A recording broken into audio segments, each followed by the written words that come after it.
नमस्कार मित्रों, स्वागत है आप लोगों का इस छोटे से यूट्यूब चैनल उदय एकेडमी में। आज हम लोग इस वीडियो में आप लोग का जो केवीएस एनवीएस में जनरल अवेयरनेस वाला सेक्शन है, जिसमें से एग्ज़ाम में 20 क्वेश्चंस जो है 60 नंबर के पूछे जाएंगे। तो हम लोग देखिए एक नया सीरीज स्टार्ट कर रहे हैं जीके का, और साथ में हिंदी का, कंप्यूटर का, ये सभी मैं नया जो है सीरीज स्टार्ट कर रहा हूँ। तो हम लोग देखिए जनरल अवेयरनेस के अंतर्गत इतिहास हम लोग इसे अभी कवर कर रहे हैं, वो भी प्राचीन इतिहास हम लोग पढ़ रहे हैं। 1 से लेकर 25 क्वेश्चन हम लोग पढ़ चुके हैं। आज हम लोग इस वीडियो में 26 नंबर से लेके 50 तक, यानी 26 से लेकर 50 क्वेश्चन को यहाँ पर व्याख्या के साथ देखेंगे। और देखिए यह सभी जो क्वेश्चन है केवीएस, एनवीएस, DSSB, EMARS, इन सभी देखिए अब पूछा गया प्रश्न, यानी सभी अब PYQs है। तो चलिए हम लोग देखते हैं आज का जो पहला क्वेश्चन है। देखिए पहला क्वेश्चन यानी कि 26 नंबर क्वेश्चन कह रहा है कि भगवत गीता भारत के किस पौराणिक ग्रंथ से संबंधित है। देखिए ऐसा भी क्वेश्चन पूछा गया था, रामायण से कि महाभारत से कि बद्रायण से कि इनमें से कोई नहीं। इजी क्वेश्चन है। भगवत गीता का संबंध किससे है, तो महाभारत से होगा। तो ऑप्शन नंबर देखिए जो होगा 26 का भी यहाँ पर सही होगा। देखिए व्याख्या लोग ध्यान से देखते चलेगा, क्योंकि व्याख्या से एग्जाम में क्वेश्चन बनेगा। तो और साथ में PYQ भी पूछ सकता है। भगवत गीता का संबंध पौराणिक महाकाव्य महाभारत से है। और देखिए भगवत गीता मूलतः महाभारत के भीष्म पर्व का अंश है। याद रखिएगा, बहुत ही मोस्ट इंपॉर्टेंट क्वेश्चन है। पूछ लेगा कि भगवत गीता जो है यह महाभारत के किस पर्व का अंश है, तो देखिए भीष्म पर्व का अंश है, जिसकी रचना महर्षि वेदव्यास द्वारा की गई थी। और देखिए गीता में कुल 18 अध्याय तथा 700 श्लोक हैं, जिसमें मुख्य रूप से ज्ञान, भक्ति एवं कर्मयोग मार्गों की विस्तृत व्याख्या की गई है। देखिए दोस्तों, यदि आप लोगों को यह स्पीड स्लो लग रहा होगा मेरा, तो आप लोग 2x स्पीड कर लीजिएगा, जिससे आप लोग का और भी अधिक टाइम बचेगा। और देखिए जितने भी लोग EMARS का एग्जाम दे चुके हैं, KVS NVS या JSA जो भी तैयारी कर रहे हैं आप लोग, TGT PGT जो भी KVS NVS वाले, फिर आप लोग जुड़िए चैनल से। अब हम लोग जल्द ही जो है ICT का भी क्लास स्टार्ट करेंगे। और देखिए चैनल के द्वारा ICT को EMARS के एग्जाम को ध्यान रखते हुए कवर कराया गया था। TGT PGT में 15 में से 14 क्वेश्चंस प्रूफ में दिया हूं, जो मैं पढ़ाया था। देखिए वहीं से आया था। 15 में 14 क्वेश्चंस का मैं प्रूफ दिखाया हूं। तो विश्वास के साथ आप लोग चैनल से जुड़िएगा, काफ़ी आप लोग को बेनिफिट होगा। अगला क्वेश्चन देखते हैं। देखिए दिया कि भारत के सर्वाधिक प्रभावशाली दार्शनिकों में से एक जो है शंकर का जन्म कहाँ पर हुआ था। बताइए केरल में कि राजस्थान में कि तमिलनाडु में कि कर्नाटक में। देखिए 27 का जो होगा ऑप्शन नंबर इस क्वेश्चन का ए सही होगा। तो जो केरल हैं, जो देखिए शंकर है, केरल नहीं, जो शंकर का जन्म हुआ था इनका केरल में हुआ था। तो देखिए इस क्वेश्चन का ऑप्शन नंबर ए जो होगा सही होगा।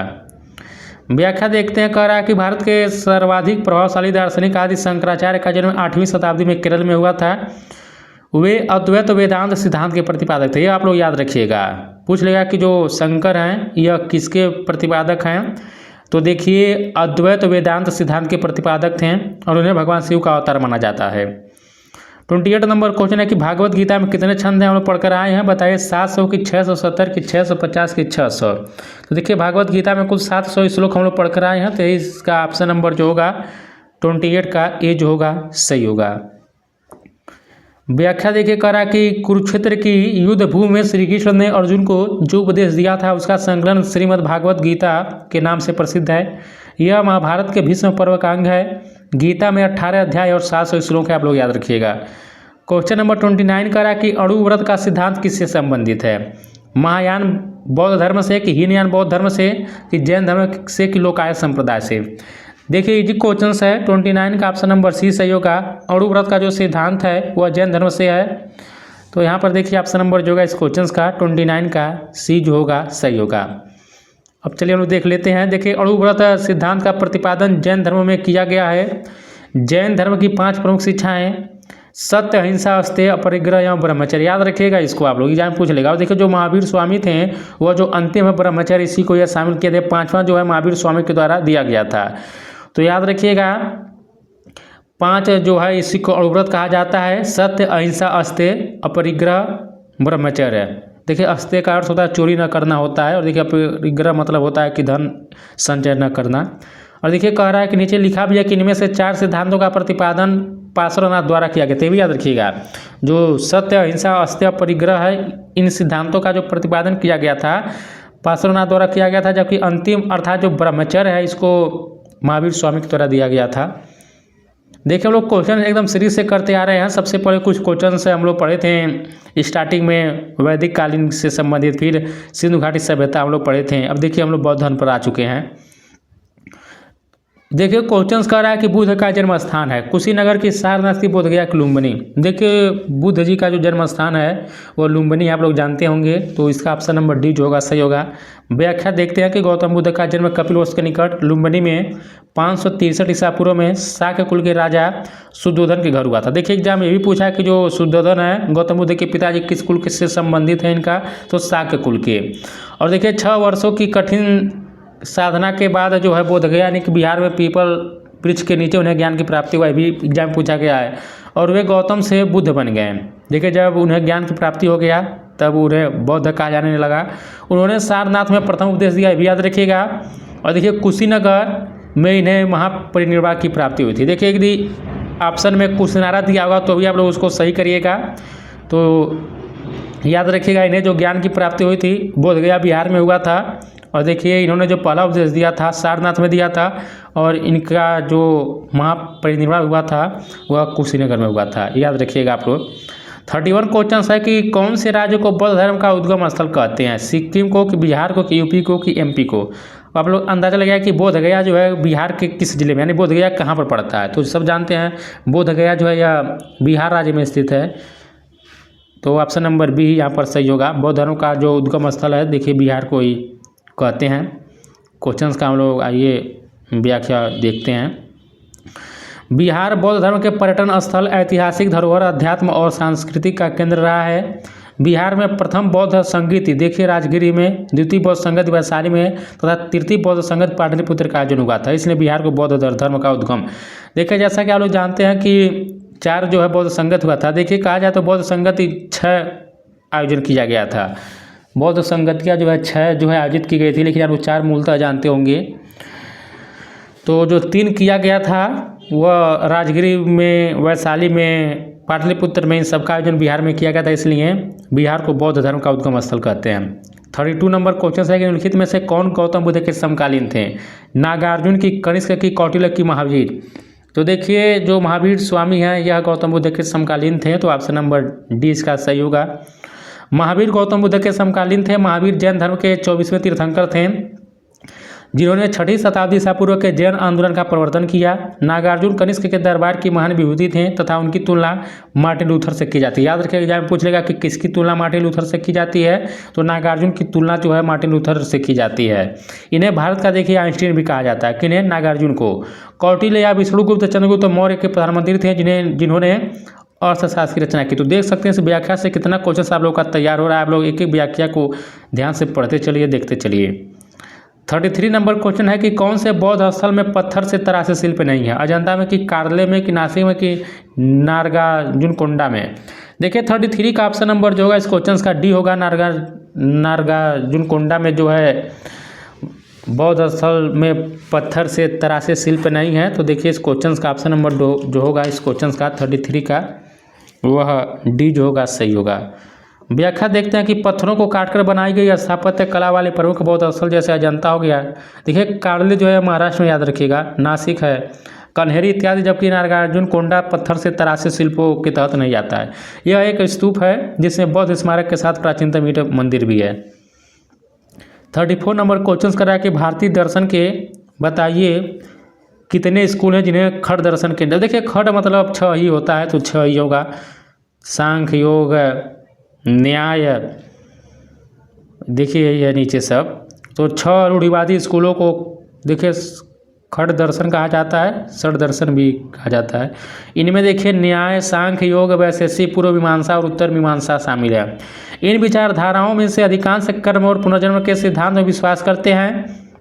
मोक्ष को जन्म और मृत्यु के चक्र से मुक्त माना जाता है और यह मानव जीवन का अंतिम लक्ष्य है। 35 नंबर क्वेश्चन कह रहा है कि बौद्ध परिषदों की कुल संख्या। देखिए हम आपको बता चुके हैं 7 है कि 6 है कि 5 है कि 3। अब देखिए आप लोग जानते हैं कि 4 बौद्ध संगत आप लोग हमेशा याद रखते हैं, लेकिन देखिए कुल 6 हुआ था, तो आप लोग याद रखिएगा। तो ऑप्शन नंबर इस क्वेश्चन का बी जो होगा सही होगा। क्वेश्चन आप लोग देख रहे होंगे कि ये देखिए एनवीएस पीजीटी में पूछा गया है, तो कोई डीडी में पूछा गया है, केवीएस में पूछा गया है। सभी प्रकार के क्वेश्चन हम आप लोगों को कराएंगे। चैनल से आप लोग जुड़े रहिएगा। देखिए दोस्तों, आप लोगों ने ध्यान दिया होगा, मैं आप लोगों से कभी नहीं कहता हूँ कि वीडियो को शेयर करिए, चैनल से जुड़ जाइए, वीडियो को लाइक करिए। लेकिन देखिए यदि आप लोगों को कंटेंट फ्री में प्रोवाइड कराया जा रहा है तो आप लोगों का भी एक उत्तरदायित्व बनता है कि वीडियो को बिना कहे लाइक कर दीजिए। देखिए कुछ ऐसे भी लोग हैं चैनल को आगे बढ़ने से रोकते हैं, वीडियो जो मैं अपलोड करता हूँ तो देखिए डिसलाइक कर भाग जाते हैं। मैं कई दिनों से देख रहा हूँ, जो मैं वीडियो अपलोड करता हूँ तो डिसलाइक कर भाग जाते हैं। देखिए डिसलाइक करने से ही होता है कि वीडियो, जैसे मान लीजिए कुछ आप लोग नए लोग आए होंगे तो आप लोगों तक वीडियो नहीं पहुँच पाती है, तो डिसलाइक करने से। इसलिए आप लोग उन लोगों को जो है जवाब लाइक कर दे सकते हैं, तो ज़रूर करिएगा, सपोर्ट करिएगा। ऑप्शन नंबर बी, यहाँ पर देखिए बौद्ध संघ के अंतर्गत कुल 6 बौद्ध परिषदें आयोजित की गई थी। आप लोग इसको एकदम याद कर लीजिएगा। पहला देखिए इसका आयोजन महात्मा बुद्ध के महापरिनिर्वाण के तुरंत बाद ही 483 ईसा पूर्व में अजातशत्रु के संरक्षण में राजगिरी में हुआ था। तो देखिए द्वितीय बौद्ध संगत का जो आयोजन किया गया था कालाशोक के शासनकाल में वैशाली में किया गया था। और तृतीय बौद्ध संगत का आयोजन देखिए अशोक के शासनकाल में पाटलिपुत्र में किया गया था। चतुर्थ बौद्ध परिषद का आयोजन देखिए कश्मीर के कुंडलवन में 72वीं ईसा पूर्व में आयोजित की गई थी। इसका आयोजन देखिए कुषाण शासक कनिष्क के संरक्षण में हुआ था। देखिए पाँचवा जो हुआ था इसका आयोजन राजा मिंडन के संरक्षण में वर्ष 1871 में बर्मा के मांडले में हुआ था। देखिए छठा जो बौद्ध परिषद हुआ था वह बर्मा के कावा ए में वर्ष 1954 में आयोजित की गई थी और यह यूनू के संरक्षण में संपन्न हुई थी। तो 6 बौद्ध संगत हुई थी, याद रखिएगा। 36 नंबर क्वेश्चन करा कि शंकराचार्य ने निम्नलिखित में से किस सिद्धांत का प्रचार किया? द्वैत का कि अद्वैत का कि विशिष्टाद्वैत का कि लिंगायतवाद का? देखिए 36 का जो होगा आप लोगों का यहाँ पर ऑप्शन नंबर इस क्वेश्चन का बी सही होगा। शंकराचार्य जो हैं उन्होंने अद्वैत सिद्धांत का प्रचार किया था, तो ऑप्शन नंबर बी इस क्वेश्चन का सही हो जाएगा। देखिए दिया है कि आदि शंकराचार्य भारत के एक महान दार्शनिक एवं धर्म प्रवर्तक थे जिन्होंने संसार में 4 पीठों की स्थापना की। इन्होंने ही अद्वैत सिद्धांत का प्रचार प्रसार किया। इन्होंने ही आत्मा और परमात्मा की एक रूपता का संदेश दिया, जिसके अनुसार परमात्मा एक ही समय में सगुण और निर्गुण दोनों ही स्वरूपों में रहता है। अद्वैतवाद भारत के सनातन दर्शन वेदांत के सबसे प्रभावशाली मतों में से एक है। 37 नंबर क्वेश्चन देखिए कह रहा है कि विशिष्टाद्वैत नामक दर्शन शास्त्र की स्थापना किसने की थी? माधवाचार्य ने कि रामानुजाचार्य ने कि शंकराचार्य ने कि विठलाचार्य ने? देखिए 37 का ऑप्शन नंबर बी जो होगा सही होगा। विशिष्टाद्वैत नामक दर्शन शास्त्र की जो स्थापना की गई थी वह रामानुजाचार्य के द्वारा की गई थी। तो 37 का देखिए ऑप्शन नंबर जो होगा वह बी जो होगा सही होगा। व्याख्या देखते हम लोग। देखिए यहाँ पर व्याख्या दिया है कि विशिष्टाद्वैत जो है यह देखिए संप्रदाय श्री संप्रदाय वैष्णव से संबंधित है रामानुज के द्वारा। द्वैतवाद देखिए माधवाचार्य से ब्रह्म संप्रदाय। द्वैताद्वैत देखिए निम्बार्क और संप्रदाय सनक संप्रदाय है। और शुद्धाद्वैत जो है बल्लभाचार्य रुद्र संप्रदाय, याद रखिएगा इसको। 30 नंबर क्वेश्चन करा कि कौन सा वेद मुख्यतः लयबद्ध प्रारूप या छंद से मिलकर संगीतात्मक रचना के रूप में बनाया गया? एकदम इजी क्वेश्चन है। यजुर्वेद की, सामवेद की, अथर्ववेद की, ऋग्वेद। देखिए 38 का ऑप्शन नंबर 20 सही होगा। सामवेद का जो संबंध है यह देखिए इसी का संगीत से है, तो ऑप्शन नंबर 20 होगा इस क्वेश्चन का सही होगा। देखिए 100 से संगीत और 100 से सामवेद, इस प्रकार याद रखिएगा। तो साम का जो अर्थ होता है संगीत या गान होता है। सामवेद को भारतीय संगीत का मूल कहा जाता है। इसमें यज्ञों के अवसर पर गाए जाने वाले मंत्रों का संग्रह है। सामवेद में कुल 1875 ऋचाएँ हैं। इसके पाठककर्ता को उद्गाता कहा जाता है। याद रखिएगा जो सामवेद है इसके जो पाठककर्ता उनको उद्गाता कहा जाता है। 39 क्वेश्चन है कि त्रिपिटक शास्त्रों के सिद्धांत यानी कि कैनन ऑफ स्क्रिप्चर के लिए एक शब्द है। हिंदू और बौद्ध दोनों की, बौद्ध की, जैन के लिए। देखिए ऑप्शन नंबर सी होगा। यह त्रिपिटक का संबंध देखिए बौद्ध धर्म से है। इसका मतलब 3 टोकरी होता है। तो 39 का ऑप्शन नंबर देखिए सी जो होगा इस क्वेश्चन का सही होगा। व्याख्या हम लोग देख लेते हैं इस क्वेश्चन का। त्रिपिटक देखिए बौद्ध धर्म का प्रमुख ग्रंथ है जो त्रिपिटक शास्त्रों में वर्णित बौद्धों के लिए द कैनन ऑफ स्क्रिवेनर्स एक परिभाषिक पद है। ये विनय पिटक, सूत पिटक और अभिधर्म पिटक में विभाजित है। विनय पिटक में बौद्ध भिक्षुओं के आचरण से संबंधित विचार है। सुत्त पिटक में महात्मा बुद्ध के उपदेशों का संग्रह है, जबकि अभिधम्म पिटक में बौद्ध शिक्षा का दर्शन है। देखिए दोस्तों, क्वेश्चन इस प्रकार भी पूछा गया है, पूछ लेता है कि विनय पिटक में क्या है, सुत्त पिटक में क्या है, अभिधम्म पिटक में क्या है। तो याद रखिए विनय पिटक में क्या है, यह बौद्ध भिक्षुओं के आचरण से संबंधित विचार है, नियम है विनय में। और देखिए सुत्त पिटक में महात्मा बुद्ध के उपदेशों का संग्रह है और अभिधम्म पिटक में बौद्ध शिक्षा का दर्शन है। आप लोग इसको याद रखिएगा।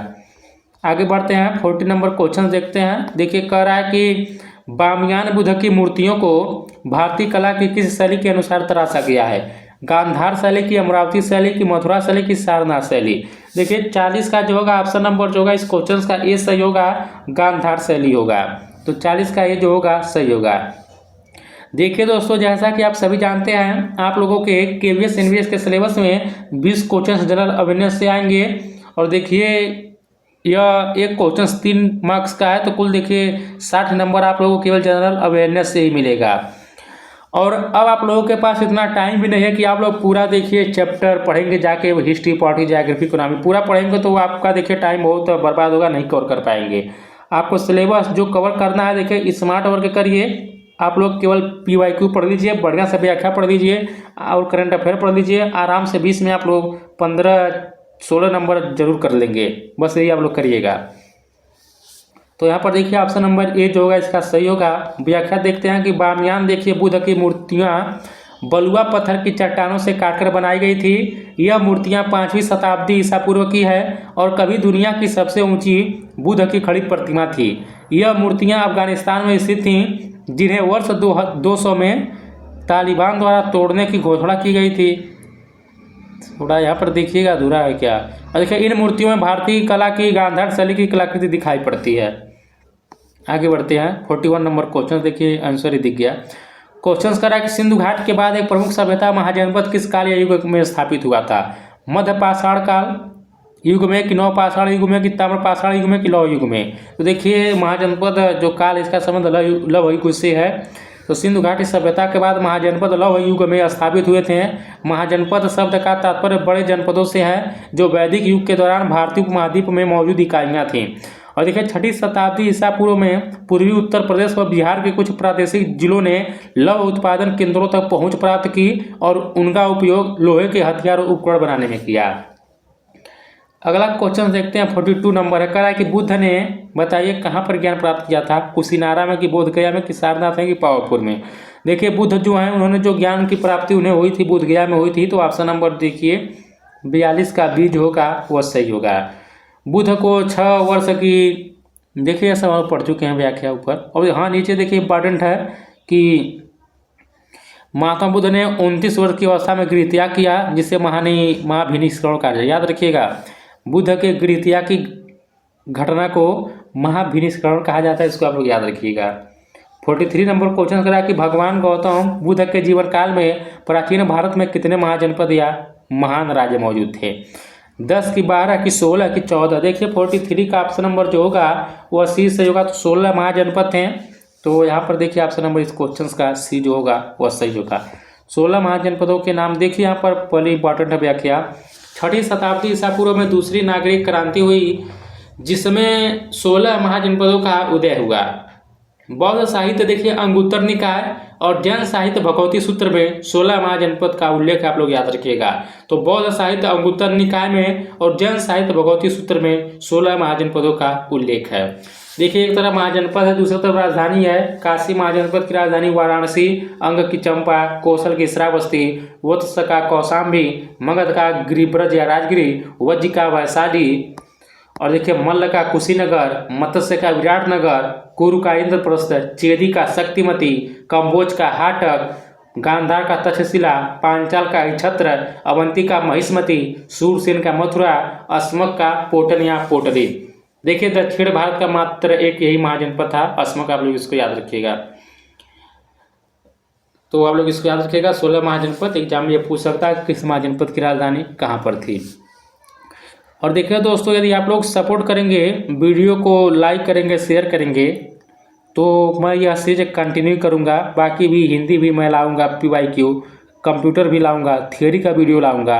यदि आप लोगों का सपोर्ट मिला तो जैसे कि देखिए मैं कल फर्स्ट वीडियो अपलोड किया था, उस पर देखिए आप लोगों ने बहुत बढ़िया रिस्पांस नहीं दिया है।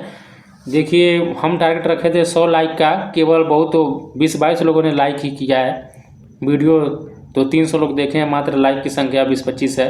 तो इस पर भी हम टारगेट जो है 100 लाइक लेकर चलते हैं, देखते हैं पूरा होता है कि नहीं होता है, आप लोग करते हैं कि नहीं करते हैं। 44 नंबर क्वेश्चन है कि भारतीय पुरातत्वविदों ने हाल ही में कहाँ पर एक बौद्ध स्थल से एक दुर्लभ आदमकद प्लास्टर की मूर्ति का, देखिए एक करंट से संबंधित क्वेश्चन था, एग्जाम में यह नहीं पूछेगा। तो यहाँ पर देखिए NBS PGT पूछा गया था एक क्वेश्चन। आगे बढ़ते हैं 45 क्वेश्चन से। देखिए मैचिंग करना है, कर लेंगे आप लोग, इजी है। एक तरफ देखिए बुद्ध के जीवन की घटनाएं, दूसरी तरफ प्रतीक है। तो पहला दिया है जन्म। देखिए इनके जन्म का जो प्रतीक है वह सांड है, आप लोग इसको याद रखिएगा। और ज्ञान का जो प्रतीक है बोधि वृक्ष है। प्रथम उपदेश का जो प्रतीक है वह देखिए चक्र है, धर्म चक्र परिवर्तन। और मृत्यु का जो प्रतीक है वह स्तूप है। तो 1 का 3 हम लोग देखते हैं, 1 का क्या होगा, पहले 3 होगा, B का 1, फिर देखिए C का आप लोगों का 2 होगा और D का 4 होगा।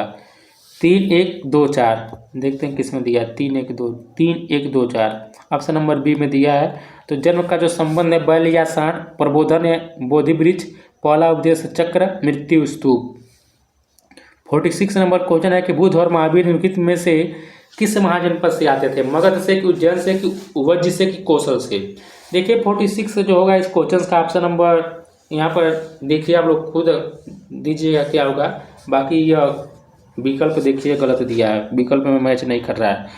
तो देखिए महावीर स्वामी जैन धर्म के 24वें अंतिम तीर्थंकर थे। इनका जन्म 540 ईसा पूर्व में कुंडग्राम यानी कि वैशाली में हुआ था, जो उज्ज महाजनपद के अंतर्गत आता था। और देखिए बौद्ध धर्म के संस्थापक गौतम बुद्ध का जन्म 563 ईसा पूर्व में कपिलवस्तु के लुम्बिनी नामक स्थान पर हुआ था। यह शाक्य गणराज्य के अंतर्गत आता है, जो 16 महाजनपदों के अंतर्गत नहीं था। तब प्रश्नगत जो है कोई विकल्प सत्य नहीं दिया है। 47 नंबर क्वेश्चन कह रहा है कि निम्नलिखित में से कौन सा महायान बौद्ध दर्शन तथा हीनयान बौद्ध दर्शन के बीच सर्वाधिक बुनियादी अंतर है। जाति विहीन समाज की स्तूप पूजन की, देव एवं देवियों की पूजा की, अहिंसा पर बल। देखिए अहिंसा पर बल तो किसी में नहीं दिया गया था, तो होगा ही नहीं। तो इस क्वेश्चन का ऑप्शन नंबर C जो होगा सही होगा कि देव एवं देवियों की पूजा। यही हीनयान और महायान के बीच सर्वाधिक बुनियादी अंतर है। दिया है कि कनिष्क के समय चतुर्थ बौद्ध संगति के बाद बौद्ध धर्म 2 संप्रदाय में विभक्त हो गया था, हीनयान और महायान। देखिए हीनयान संप्रदाय के लोगों का मत था कि प्रत्येक व्यक्ति को अपने प्रयत्नों से ही मोक्ष प्राप्ति का प्रयास करना चाहिए। हीनयान संप्रदाय के लोग मूर्ति पूजा एवं देवी देवताओं की पूजा पर विश्वास नहीं करते थे, याद रखिएगा। जबकि महायान संप्रदाय के लोग बुद्ध को देवता के रूप में स्वीकार करते हुए इनकी पूजा करने लगे। अतः अनेक बोधिसत्वों की पूजा भी प्रारंभ हो गई। इनके अनुसार बुद्ध मानव के दुख त्राता के रूप में अवतार लेते रहे हैं। इनका अगला जन्म मैत्रेय के नाम से, याद रखिएगा मैत्रेय जो है इनका अगला जन्म है भगवान बुद्ध का। 48 नंबर क्वेश्चन से देखिए हम लोग इस्लाम पर आ गए। यहाँ पर मोहम्मद पैगंबर का जन्म कहाँ हुआ था, मक्का में कि मदीना में कि बगदाद में कि दौलताबाद में। तो 48 का ऑप्शन नंबर ए होगा, मोहम्मद पैगंबर का जन्म हुआ था मक्का में हुआ था। थोड़ा हम लोग व्याख्या देख लेते हैं कि इस्लाम धर्म के देखिए संस्थापक जो थे हजरत मोहम्मद थे। इनका जन्म 570 ईसा में मक्का में हुआ था। हजरत मोहम्मद को 610 ईस्वी में मक्का के पास हीरा नामक गुफा में ज्ञान प्राप्त हुआ था। पैगंबर हजरत मोहम्मद की मक्का से मदीना की यात्रा इस्लाम जगत में हिजरी संवत कहलाती है। और देखिए कुरान जो होता है इस्लाम धर्म का पवित्र ग्रंथ है। 49 क्वेश्चन कह रहा है कि बिंबिसार और अजातशत्रु संरक्षक थे, वैष्णव धर्म के कि शैव धर्म के कि जैन धर्म के, इनमें से कोई नहीं।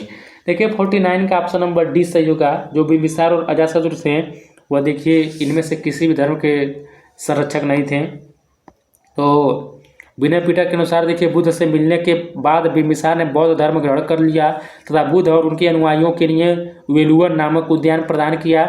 अजातशत्रु बिंबिसार का पुत्र था तथा उसके ही शासनकाल में प्रथम बौद्ध संगति जो राजगिरी या गिरिब्रज में 483 ईसा पूर्व में हुई थी, उसने अपने शासनकाल में बुद्ध के अवशेषों पर राजगिरी में स्तूप का निर्माण करवाया। 50 अगला क्वेश्चन देखिए दिया था कि मौर्य राजवंश का प्रथम शासक कौन था, बिंदुसार की, चंद्रगुप्त की, बृहद्रथ की, अशोक। तो देखिए मौर्य राजवंश का जो प्रथम शासक था वह चंद्रगुप्त था। तो मौर्य साम्राज्य की स्थापना चंद्रगुप्त ने 322 ईस्वी के आसपास की थी। यह सिंधु और गंगा दोनों के मैदानों को नियंत्रित करता था। एवं इसका साम्राज्य पूर्वी और पश्चिमी महासागरों तक फैला हुआ था। इसकी राजधानी पाटलिपुत्र थी। इस काल के 3 प्रसिद्ध शासक चंद्रगुप्त, बिंदुसार और अशोक थे। तो देखिए 50 का ऑप्शन नंबर बी जो होगा सही होगा।